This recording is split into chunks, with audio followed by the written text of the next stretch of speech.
हैं एक नया कंपोनेंट जिसका नाम हम रखेंगे पोस्ट कार्ड, और उस पोस्ट कार्ड में हमारी एपीआई के डेटा को 1 बाय 1 रेंडर करेंगे।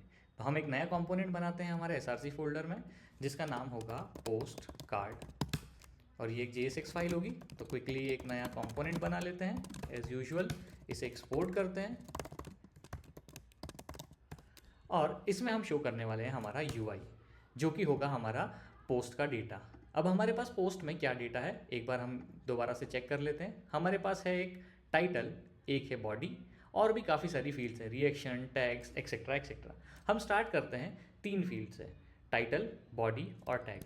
हमें दिखाने के लिए एक डिज़ाइन बनानी होगी। हम एक डिज़ाइन बनाते हैं जो काफ़ी सिंपल डिज़ाइन होगी, जिसमें हम सबसे पहले शो करेंगे एक टाइटल। तो हम यहाँ पर लिख देते हैं डमी टाइटल। उसके बाद होगी एक बॉडी जो कि होगी dummy body of the post, और तीसरी चीज़ हम दिखाने वाले हैं टैग्स। तो टैग्स को हम एक्सपैंड टैग में रख देते हैं और कुछ इस तरह से हमारे टैग कॉमा सेपरेटेड वैल्यू में शो होंगे। अब अभी तो हमने इसे स्टैटिक बनाया है, बट यदि हमें इसे डायनेमिक बनाना है तो क्या करना होगा, चेक करते हैं। इसे रिपीटेटेड डायनेमिक बनाने के लिए हम इसे कॉल करेंगे हमारे मैप मेथड के अंदर। जहाँ हम पहले सिर्फ li यूज़ कर रहे थे, वहाँ पर अब हम यूज़ करेंगे पोस्ट कार्ड। और जब भी हम पोस्ट कार्ड को रखेंगे तो आपको दिख रहा है यहाँ पे हर पोस्ट के लिए हमारा कार्ड रिपीट हुआ है। इसकी हम बॉर्डर डाल देते हैं जिससे कि हमें थोड़ा क्लियरली दिखाई देगा। सो एक बेसिक सा CSS लिखते हैं जिसमें हम एक ब्लैक कलर बॉर्डर बनाते हैं, और ये है हमारा कार्ड। और क्योंकि ये मर्ज हो रहा है इसलिए हमें इसे थोड़ी मार्जिन देनी होगी, जिसे हम 20 पिक्सल रख देते हैं। तो अब थोड़ा सा क्लियर हमें ये दिखाई दे रहा है।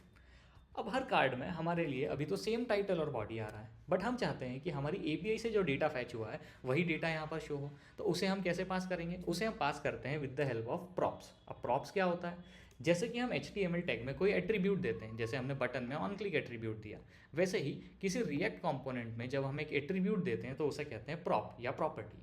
यानी कि पोस्ट कार्ड में मुझे कोई प्रॉप देना है तो मैं स्पेस दूंगा और यहाँ पर की वैल्यू के फॉर्म में हम प्रॉप देंगे।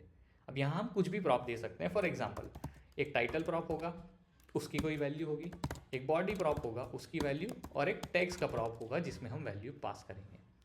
इसमें क्या वैल्यू हमें पास करनी है, तो हमारे पास पहले से एक p नाम का ऑब्जेक्ट है जिसमें पोस्ट का सारा डेटा है। तो हम यहाँ पास करेंगे p.title, बॉडी में जाएगा p.body, और टेक्स्ट में जो पास होगा दैट विल बी p.text। ये डेटा जब हम यहाँ से पास करते हैं तो हमें अपने फंक्शनल कंपोनेंट में ये एज अ आर्ग्यूमेंट मिलता है, जिस आर्ग्यूमेंट को हम प्रॉप्स कहते हैं। पहले हम इसे कंसोल करके देखते हैं। हम यहाँ लिखते हैं console.log props और अपने कंसोल में चेक करते हैं। तो देखिए यहाँ पर जो भी हमारे प्रॉप्स हैं वो प्रिंट हुए हैं, और हर बार हम देख सकते हैं कि अलग प्रॉप प्रिंट हुए हैं। यानी कि जो भी प्रॉप हमने पास किया है अपने एलिमेंट को या हमारे कंपोनेंट को, वो यहाँ पर हमें दिखाई दे रहा है। हमें क्या करना है, हमें सिर्फ इसे रेंडर करना है। अब प्रॉप एक ऑब्जेक्ट है जो हमें अपने कंपोनेंट में रिसीव हुआ है, और हर ऑब्जेक्ट के अंदर हमारे पास 3 की वैल्यू पेयर है, टाइटल, बॉडी और टैग्स, क्योंकि हमने यही 3 प्रॉप्स पास किए थे। तो अब हम इन्हें यूज़ करते हैं। तो हमने जहाँ पे डमी टाइटल को हार्ड कोड किया था उसे हटा करके हम लिख देते हैं प्रॉप्स डॉट टाइटल।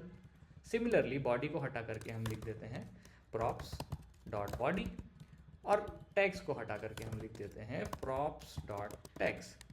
हम ये चेंज जैसे ही करते हैं तो हमें यहाँ पर अपडेटेड आउटपुट दिख जाता है जिसमें कि हमारे लिए कार्ड रिपीट हो रहा है।